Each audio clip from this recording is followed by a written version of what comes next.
नमस्कार, आप देख रहे हैं रोहित पत्रिका और मैं हूं आपके साथ सलमान पठान। चलिए शुरू करते हैं इस वक्त की बड़ी खबर के साथ। राजस्थान की राजधानी जयपुर में आज सुभाष चौक सर्किल पर SDPI social democratic party of India ने जोरदार विरोध प्रदर्शन किया।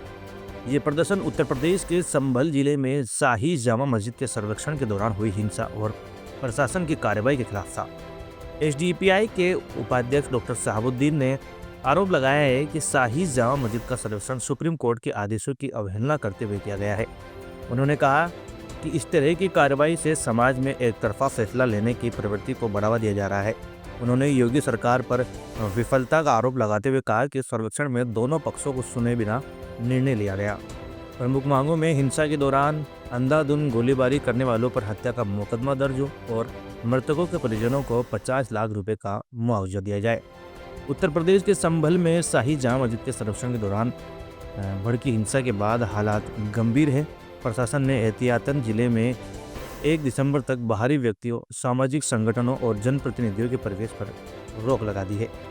डॉक्टर शहाबुद्दीन ने कहा है कि न्यायालय ने एक पक्ष के आधार पर सर्वेक्षण का आदेश दिया, जो कि न्याय की मूल भावना के खिलाफ है। सरकार और प्रशासन का ये रवैया पूरे देश में अस्थिरता पैदा करने वाला है। राजधानी जयपुर में प्रदर्शन के दौरान बड़ी संख्या में लोग जुटे और एसडीपीआई नेताओं ने केंद्र और राज्य सरकार की कार्यप्रणाली पर सवाल उठाए। देखिए संवाददाता सद्दाम हुसैन की रिपोर्ट। हाल ही के अंदर उत्तर प्रदेश के शाही जामा मस्जिद के संभल जिले के अंदर शाही जामा मस्जिद के सर्वेक्षण के दौरान हिंसा भड़कने के दौरान करीब 4 लोगों की मृत्यु हो गई। वहीं पूरे देश भर के अंदर एक माहौल सा क्रिएट हो चुका है और मुस्लिम समुदाय के अंदर कहीं ना कहीं रोष देखा जा रहा है। वहीं आप मेरे पीछे देख सकते हैं, बड़ी संख्या के अंदर एसडीपीआई के समर्थक यहाँ पहुंचे हैं और वो आज विरोध प्रदर्शन कर रहे हैं। और विरोध प्रदर्शन का जो कारण आपको बड़ा बताना चाहेंगे, वो ये बताना चाहेंगे, संभल के अंदर जो मस्जिद का जो सर्वे किया गया, उस सर्वे के दौरान वहाँ हिंसा भड़कने के दौरान करीब 4 से 5 लोग युवा वहाँ मौत के घाट उतार दिए गए। और वहीं हमारे साथ खास बातचीत के लिए उपाध्यक्ष मौजूद है, शहाबुद्दीन मौजूद है, उनसे हम जानते हैं क्या मामला है। देखिए, आप इसकी पूरी क्रोनोलॉजी समझिए कि 19 नवंबर को लोअर कोर्ट में एक एप्लीकेशन डाली जाती है सर्वे की, जामा मस्जिद के सर्वे के लिए। तो जिस भी लोअर कोर्ट के जज ने ये सुना, ये उसके ज्यूरिडिक्शन में ही नहीं आता था, क्योंकि पार्लियामेंट का एक्ट है 1901 का, प्रोटेक्शन ऑफ वर्शिप एक्ट। उसमें यह है कि 1947 में जिस भी धर्म स्थल का जो स्टेटस है वो चेंज नहीं होगा। जो मस्जिद है वो मस्जिद रहेगी, जो गुरुद्वारा है वो गुरुद्वारा रहेगा। अब वो 19 तारीख को सुबह में एक रिट पिटीशन दायर होती है। जज साहब 19 तारीख को ही जो है वो फैसला दे देते हैं। दूसरा जो पक्ष है, मस्जिद वाला पक्ष, उसको सुनने का मौका नहीं देता है। कानून का तकाजा यह है कि न केवल इंसाफ होना चाहिए बल्कि इंसाफ होता हुआ दिखना चाहिए। उनको टाइम देना चाहिए था कि दूसरी पार्टी हाई कोर्ट जाती, लेकिन उसी दिन वो सर्वे का आदेश होता है, उसी दिन सर्वे भी हो जाता है। बिल्कुल शांतिपूर्ण तरीके से सर्वे हो जाता है। जब एक बार सर्वे जब हो जाता है तो डीएम ने, संभल वाले ने, किस आदेश के तहत 24 तारीख को जो है वो आदेश दिया दोबारा सर्वे का। जब एक बार सर्वे हो गया, इसका मतलब जो है डीएम वहां शांति व्यवस्था बिगाड़ना चाहता था। फिर मान लीजिए 24 तारीख को सर्वे टीम जाती है, सर्वे टीम को जाना चाहिए था। सर्वे टीम के साथ एक गुंडों की भीड़ जाती है 2-3 हजार की।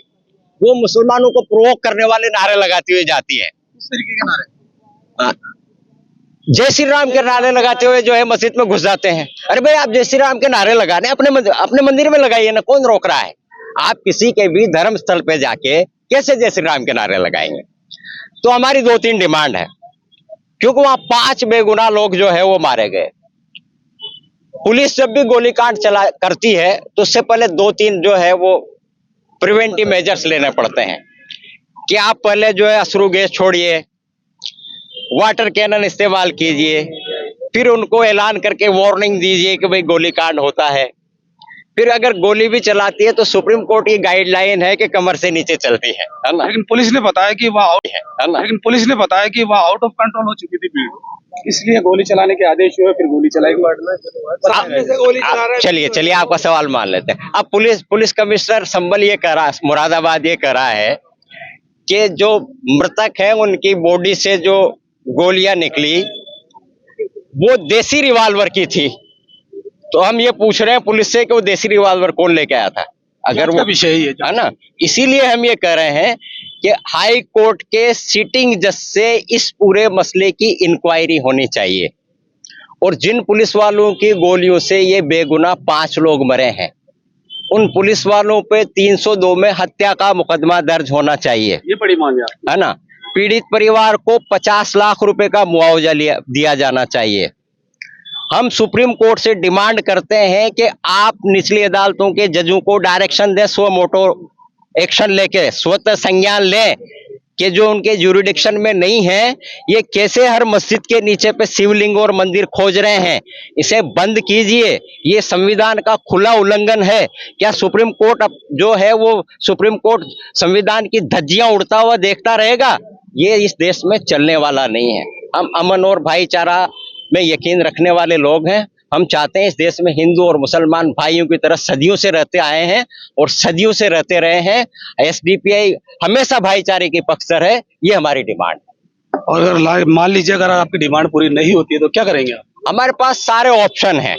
पहली चीज, हम कोर्ट में जाएंगे कि सुप्रीम कोर्ट में रिट दाखिल करेंगे कि भाई ये जो निचली अदालतों के लोग जो है बियॉन्ड ज्यूरिडिक्शन कैसे जो है वो सुनवाइयां कर रहे हैं, इस पे रोक लगाइए। फिर सड़क से संसद तक इंसाफ के लिए जो भी संविधान के दायरे में हमें अधिकार प्राप्त है वो सारे हम इस्तेमाल करेंगे। संविधान के बाहर जाके कोई काम नहीं करेंगे। संविधान के दायरे में इंसाफ हासिल करने के लिए जो कुछ भी कदम उठाए जा सकते हैं वो एसडीपीआई उठाएगी। देखिए, ये थे हमारे साथ शाहबुद्दीन ने बताया कि जो संभल के अंदर जो शाही जामा मस्जिद के सर्वेक्षण के दौरान जो इस तरीके की जो घटना है, उस घटना के अंदर जो मृतकों की संख्या है वो 5 हो चुकी है। और जो मृतकों के लिए बताया जा रहा है, जो यहाँ से बड़ी मांग रखी जा रही है, वो बड़ी मांग ये रखी जा रही है कि उन्हें 50-50 लाख रुपए का जुर्मा उन्हें मुआवजा दिया जाए। और मुआवजे के साथ साथ जिन लोगों ने अवैध हथियारों के साथ उन पे गोलियां बरसाई है, उन लोगों के खिलाफ 302 के अंदर मुकदमा दर्ज हो और हत्या का मुकदमा दर्ज हो, उनके खिलाफ सख्त से सख्त बड़ी से बड़ी कार्रवाई की जाए। और अगर इस तरीके की उनकी मांगे नहीं मानी गई तो इसी तरह ये सड़कों पर नजर आएंगे और इसी तरीके से विरोध प्रदर्शन करते हुए नजर आएंगे। सहयोगी पर्सन कैमरामैन के साथ सद्दाम हुसैन, रॉयल पत्रिका, जयपुर। फिलहाल इस खबर में इतना ही। देश और दुनिया की तमाम बड़ी खबरों से अपडेट रहने के लिए देखते रहिए रॉयल पत्रिका।